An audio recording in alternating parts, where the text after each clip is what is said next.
Chapter 18. And the king of Assyria sent Tartan, and Rabsaces, and Rabshakeh from Lachish to King Hezekiah with a great host against Jerusalem. And they went up and came to Jerusalem, and when they were come up, they came and stood by the conduit of the upper pool, which is in the highway of the fuller's field. And when they had called to the king, there came out to them Eliakim the son of Hilkiah, which was over the household, and Shebna the scribe, and Joah the son of Asaph the recorder.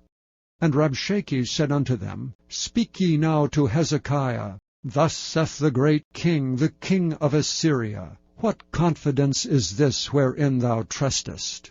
Thou sayest, but they are but vain words, I have counsel and strength for war. Now on whom dost thou trust, that thou rebellest against me? Now behold, thou trustest upon the staff of this bruised reed, even upon Egypt, on which if a man lean, it will go into his hand and pierce it. So is Pharaoh king of Egypt unto all that trust on him. But if ye say unto me, We trust in the Lord our God, is not that he whose high places and whose altars Hezekiah hath taken away, and hath said to Judah and Jerusalem, Ye shall worship before this altar in Jerusalem? Now therefore I pray thee, give pledges to my lord the king of Assyria, and I will deliver thee 2,000 horses, if thou be able on thy part to set riders upon them. How then wilt thou turn away the face of one captain of the least of my master's servants, and put thy trust on Egypt for chariots and for horsemen? Am I now come up without the Lord against this place to destroy it? The Lord said to me, Go up against this land, and destroy it.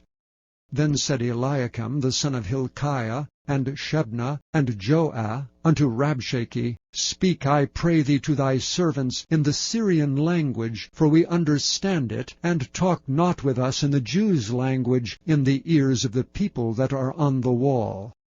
But Rabshakeh said unto them, Hath my master sent me to thy master and to thee, to speak these words? Hath he not sent me to the men which sit on the wall, that they may eat their own dung and drink their own piss with you?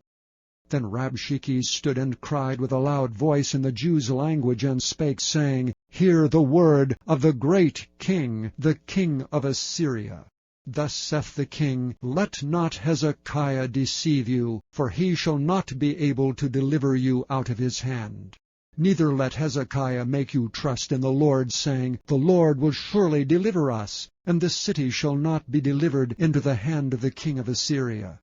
Hearken not to Hezekiah, for thus saith the king of Assyria, Make an agreement with me by a present, and come out to me, and then eat ye every man of his own vine, and every one of his fig tree, and drink ye every one the waters of his cistern, until I come and take you away to a land like your own land, a land of corn and wine, a land of bread and vineyards, a land of oil olive and of honey, that ye may live and not die. And hearken not unto Hezekiah, when he persuadeth you, saying, The Lord will deliver us.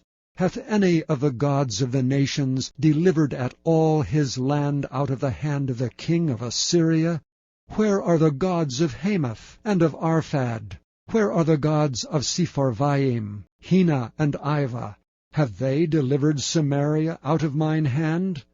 Who are they among all the gods of the countries that have delivered their country out of mine hand, that the Lord should deliver Jerusalem out of mine hand?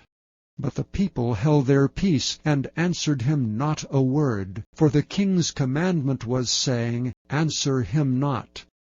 Then came Eliakim the son of Hilkiah, which was over the household, and Shebna the scribe, and Joah the son of Asaph the recorder, to Hezekiah, with their clothes rent, and told him the words of Rabshakeh.